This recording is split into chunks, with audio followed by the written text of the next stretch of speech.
how many members do you have in your family? I'm willing to bet that that number in your head includes your four-legged friends. So it makes sense to include your pet in any long-term family planning, such as serious illness or loss of life.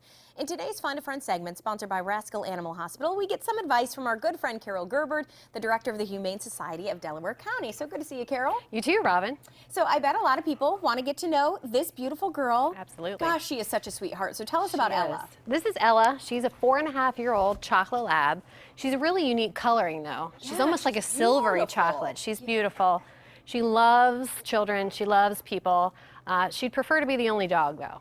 Okay. She likes all your attention for herself. She's really active. She could be a little more active. She needs to lose a little bit of weight, so she'd be a great running partner or walking partner. And if you have some kids, I'm sure they'd help her get a good Oh, workout in. yeah. She Right? adores children. When the kids come to the shelter to read to the animals, Ella is a big favorite because she really enjoys it. She likes to Okay, play and with Humane them. Society of Delaware County, you just go there, website, Facebook page, you guys have all that Yeah. to try and adopt her, right? That's right. Okay.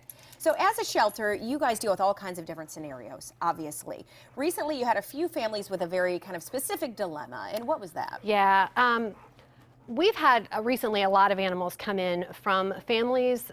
The family member has passed away. Oftentimes they'll have several cats, maybe a dog, and people just don't think about planning ahead for things like that. You know, you think about you will your money and your home and your possessions, but you don't think about what you're going to do with your animals when something happens. So we've actually had several animals come in lately from situations like that. You know, and most of them are older animals, so coming to a shelter after being in a home with maybe just one person and most of their lives, it's really stressful. And it's harder too, I know, I mean, we've talked about before, being a senior animal, when they get to that age, it's harder to adopt them out. It is.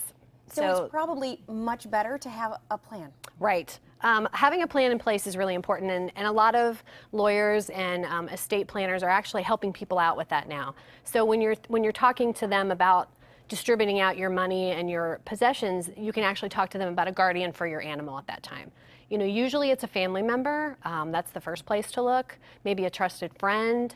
And at that point when you don't have anyone else, then that's when you could talk to your community shelter.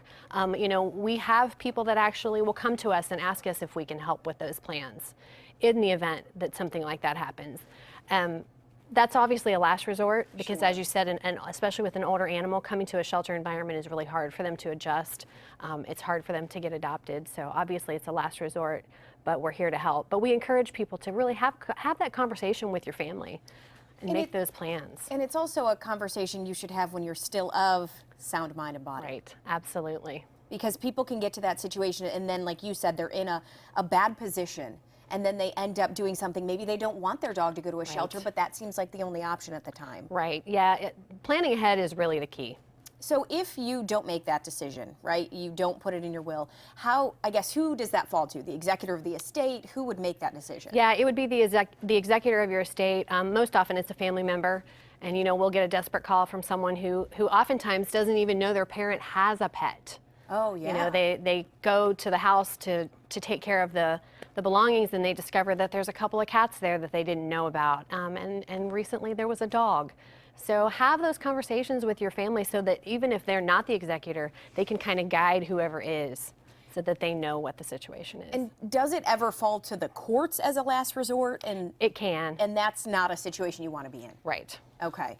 All right, well, all of this, too, as we've been saying, it can be avoided. Just make the plans right now. And before we go, you do want to mention you have an upcoming event that we're going to talk about. Who Let the Dogs Out? Exactly. So tell us about that. So this is our second annual 5K, and we've added a 10K this year due to the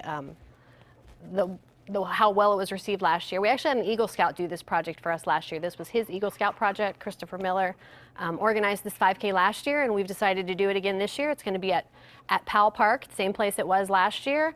And you can come out with your dog and run the 5K or the 10K and join us for that. We're actually going to have some adoptable dogs there. Some of our volunteers are going to be bringing them out, so you can come out and meet them as well. It's just a fun event. Hopefully the weather's a little nicer. Last year it was really cold.